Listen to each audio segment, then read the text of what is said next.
여러분 안녕하세요. 이철입니다. 지난 9월에 중국 PMI 조사 결과가 나왔습니다. 중국 국가통계국이 발표한 바에 따르면 이번 9월에 제조업 PMI는 50.1%로 지난달보다 0.7% 상승했고 임계치인 50%를 넘는 수치를 보였습니다. 7월과 8월의 부진을 딛고 변곡점이 나타났다라고 볼 수 있으면 좋겠습니다만 50.1%라는 숫자는 임계치 50%를 넘어섰다고 표현하기에는 너무 근소한 차이인 것 같습니다. 그저 8월과 유사한 수준이다 이렇게 보면 되지 않을까 싶네요. 왜냐하면 국가통계국과는 별도로 독립적인 조사를 해서 PMI를 발표하고 있는 중국의 미디어 차이신이 발표한 PMI는 제조 PMI가 48.1%로 나왔기 때문이기도 합니다. 일반적으로 비록 독립적으로 조사를 한다 하더라도 이렇게 차이가 나는 것은 이해하기 어려울 수 있는데요. 워낙 중국이라는 나라가 크고 기업의 수도 많다 보면 샘플링을 어떻게 하느냐에 따라서 이런 차이가 나올 수 있기도 하다. 이렇게 보아줄 수도 있을 겁니다. 사람들의 평에 따르면 국가통계국의 PMI 조사는 주로 국유기업을 위주로 해서 조사를 하는데 반해서 차이신의 PMI 조사는 민간기업을 위주로 조사한다는 그런 말도 있습니다. 이번 9월 제조 PMI의 경우에는 임계치를 넘어서서 개선되고 있다고 보기에는 미약하므로 그저 8월과 비슷한 상황이 지속되고 있다. 이 정도로 생각하는 것이 합리적일 것 같습니다. 그리고 기업 규모별로 보면 여전히 대형 기업은 50%를 넘겨서 임계치를 상승하는 보다 개선되는 모습을 보이고 있지만 중형 기업과 소형 기업은 임계치 아래의 수치를 계속 보이고 있습니다. 정말 언제까지나 이런 상황이 지속될까 걱정이 되기 짝이 없습니다. 실제로 중국의 남방에서는 상당수의 민간 기업들이 도산하고 있다는 그런 말도 들려오고 있습니다. 남방 지역에서 이런 소식이 많은 것은 비교적 젊은 사람들이 많고 인터넷 사용이 빈번하고 VPN 같이 해외 SNS를 사용하는 사람들이 상대적으로 많기 때문에 그 지역의 소식이 더 많이 들려오는 것으로 생각이 됩니다. 그리고 광동 지역 같은 경우에는 특히 옛날부터 홍콩과 대만에 기업들이 많이 들어와 있었기 때문에 상대적으로 부담감 없이 이런 소식을 전하는 것 같습니다. 제조업 PMI를 구성하는 5개 하부 지표를 보면 모두 임계치 아래인데 생산 지수만 51.5%로 개선이 됐고 또 임계치도 넘겼습니다. 국가통계국은 이 데이터에 근거해서 중국의 제조업이 호전되고 있다 이렇게 이야기하고 있기도 합니다. 그런데 신규 수주 지수를 보면 49.8%이거든요. 국가통계국은 전월보다 0.6% 상승했으니 개선되고 있는 것이다. 이런 해석을 내놓고 있는데요. 제 관점에서 보면 임계치 50%를 넘지 않았는데 어떻게 지난달보다 개선되고 있다고 이야기할 수 있는가 싶습니다. 여러분들 모두 다 아시겠지만 이 PMI 지수라는 건 50%를 기준으로 해서 보다 높은 수치가 나오면 이번 달보다 다음 달이 나을 것이라는 거고 50% 아래로 내려가면 다음 달이 이번 달만도 못할 것이라는 거니까 말이죠. 그리고 제가 가장 관심 있게 지켜보고 있는 지수, 종업원 지수를 보면 제조업 쪽의 종업원 지수는 49.0%로 나타났습니다. 팬데믹 이후 이 종업원 지수 관찰을 시작을 했는데 지금까지 지속적으로 임계치 50% 아래를 밑돌고 있습니다. 때때로 대형 기업의 종업원 지수가 50%를 넘어간 일은 있지만 중형 기업이나 소형 기업의 경우 단 한 번도 50% 임계치를 넘어선 적이 없는 것 같습니다. 벌써 3년 가까이 됐거든요. 그러니까 지금 중국의 고용 상황이라는 것은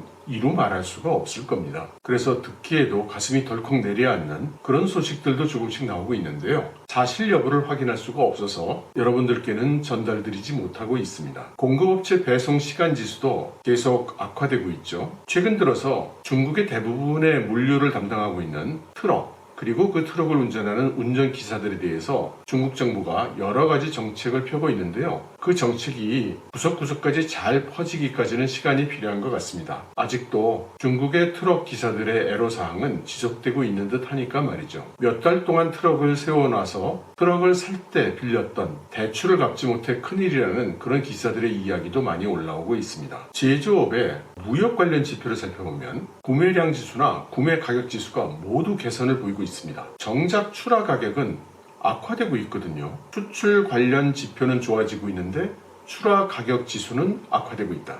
이것이 무엇을 의미하는 것일까요? 저는 지난번에 중국 정부가 전략적으로 소위 남반부 시장을 개척하고 있고 그 남반부 시장 개척을 위해서 전략적으로 대규모 투자를 하고 있으며 그에 따라서 중국 기업들이 과실을 얻고 있다. 낙수 효과를 얻고 있다. 이렇게 말씀드린 적이 있습니다. 그런데 아마도 그런 낙수 효과는 공사, 건설 같은 그런 용역에 해당되는 일 같고 이렇게 제조 수출까지는 영향을 미치지 못하는 것 같습니다. 그렇지 않다면 수출 지표가 호전되고 있는데 출하 가격 지표는 악화되고 있는 이런 상황을 설명할 수 없겠죠. 아무튼 국가통계국은 9월 달에 들어서면서 전통적인 제조 성수기에 돌입을 했고 생산 지수가 높아진 것으로 볼 때 제조업들의 활동은 가속화됐다고 보고 있습니다. 산업 시각에서 보면 이런 산업들이 호조를 보였다고 하는데요. 중국 정부가 비금속 광물, 금속 관련 제련, 압연 이런 쪽에 대해서는 산업구조 고도화 정책으로 인해서 우호적으로 대하지 않고 있습니다. 전력도 잘 공급해주지 않고 말이죠.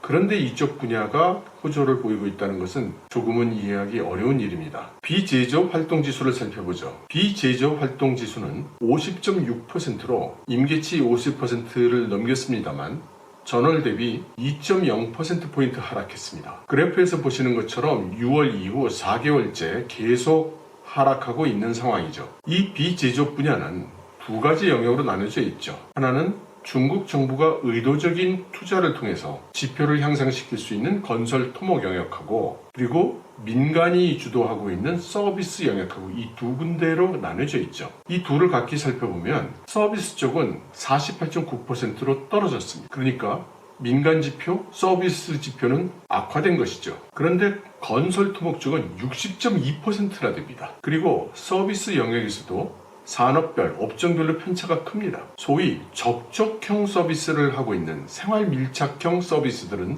모두 45.0%도 미달하는 그런 많이 나빠진 모습을 보였고 비대면 서비스에 해당이 되는 무슨 통신이다, 금융이다 이런 쪽 서비스는 60%를 넘기는 그런 높은 수치를 보였습니다. 그러나 인민들이 생활에서 피부로 느끼는 그런 체감은 훨씬 더 나쁠 것으로 생각이 됩니다. 지금 들려오고 있는 소식을 보면 화장품 유통업체라든가 중국차 유통업체라든가 밀크티 유통업체들이라든가 술을 유통하는 업체들이라든가 주류를 유통하는 업체라든가 모두 대규모로 지점, 거점을 줄이고 있고 인원도 많이 줄이고 있습니다. 심지어 일부 지역에서는 이제 장사는 안 되고 빌린 돈을 갚을 수 없게 된 코너에 몰린 그런 점포 주인들이 극단적인 선택을 하는 일도 심심치 않게 일어난다고 하네요. 반면에 지방정부들을 중심으로 해서 인프라 투자에 가속하고 있는 이상 건설 토목 쪽 영역이 60.0%를 보인 것은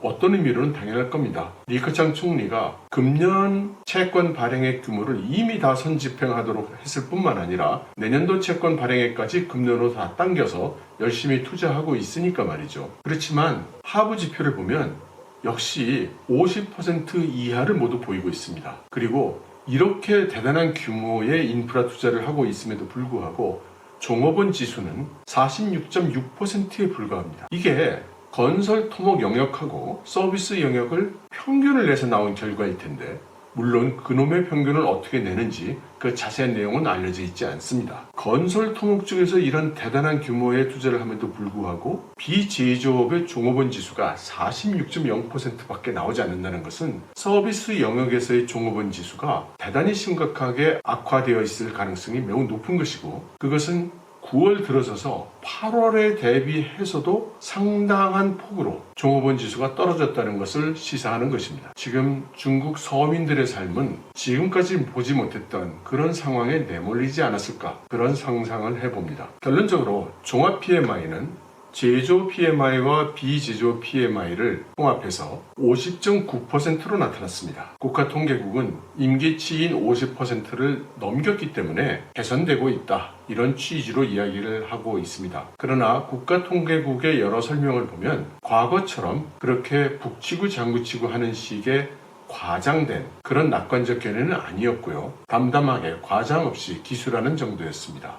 제가 보기에는 이번 9월 PMI는 50% 임계치를 넘겼다는 차원에서 개선되고 있다라고 이렇게 볼 수 있는 시각이 하나 있고 6월 이후 계속 PMI 수치가 내려가고 있기 때문에 악화되고 있다. 이렇게 보는 시각이 있을 수 있겠습니다. 근데 저보고 이야기하라면 종합 PMI 중에서 제조 PMI가 50%를 넘겼다고 보기가 어려운 50.1%에 불과하고 또 비제조 PMI에서는 서비스 쪽이 상당히 나쁜 데이터를 보이고 있기 때문에 지금 상황을 개선되고 있다든가 건전하다든가 이렇게 표현하는 것은 무리일 것 같습니다. 그래서 저의 의견은 9월 중국 PMI는 지속적으로 악화되고 있는 모습을 보이고 있으며 특히 수출 쪽이 기대된 만큼 성과를 보이지 못하고 있고 서비스 영역에서 대단히 문제가 심화되고 있다. 이렇게 판단해야 옳을 것 같습니다. 여러분 들어주셔서 감사합니다.